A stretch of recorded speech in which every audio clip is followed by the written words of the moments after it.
It's a whole, I guess, everything about your life you think about, and because you've got plenty of time.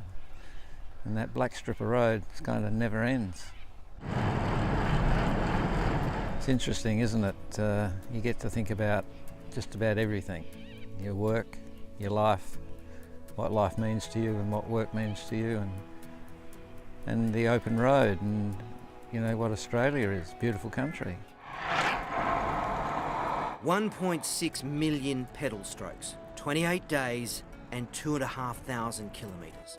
When Kevin Weeks set off to ride from Adelaide to Rockhampton in Queensland on the 27th of May, many people, including me, thought it was impossible and crazy. On Saturday, Kevin proved two things. Yes, it was crazy, but it wasn't impossible.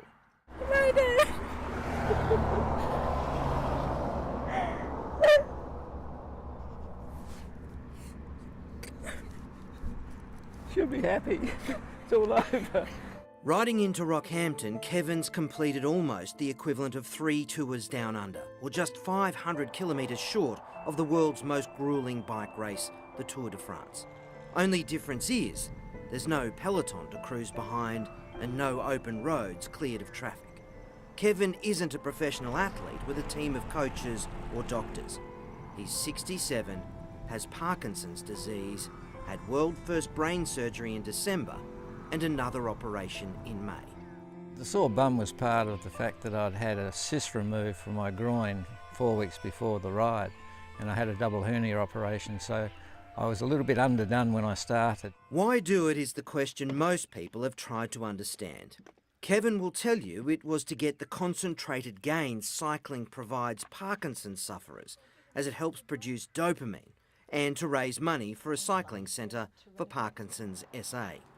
For me, it was a personal challenge, a physical challenge, a mental challenge, and with hopefully some benefits that I can see in the future coming from it. But he could have done the riding round his hometown, and as the owner of construction group Superlock, he could build a cycling centre without even calling his bank manager. But the more you get to know Kevin, you realise the right way is always the hard way. And make no mistake, this was brutal. I was hoping a truck had hit me. It's terrible, isn't it? But the other thoughts that go through your mind when you are in something that you've committed yourself to, and having committed myself, I had to finish it, regardless of the way it was affecting me personally. I rode with Kevin for one day, actually just a half day, 60 kilometres. He did another 60 after I quit. On these country roads at near freezing temperatures, you get an appreciation of the danger when a road train passes you at 100 kilometres an hour. Kevin truly risked his life day after day.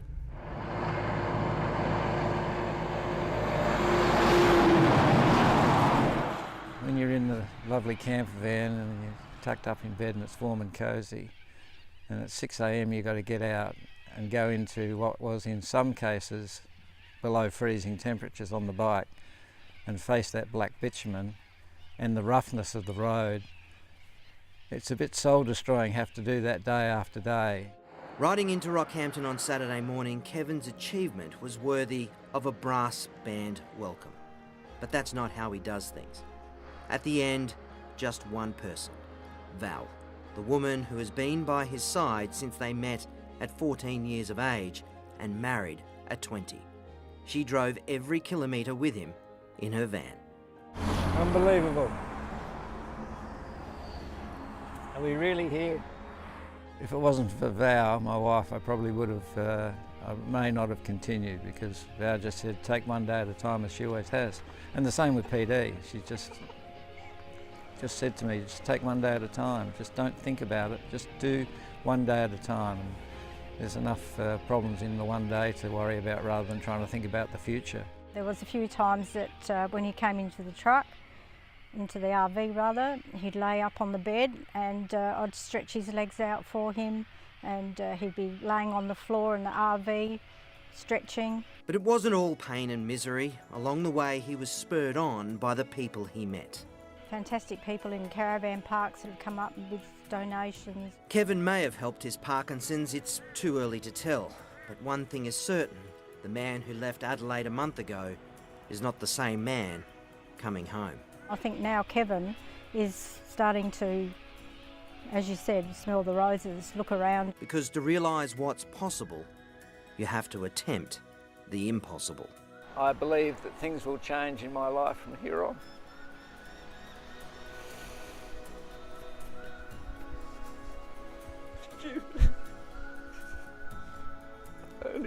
Only a bike ride.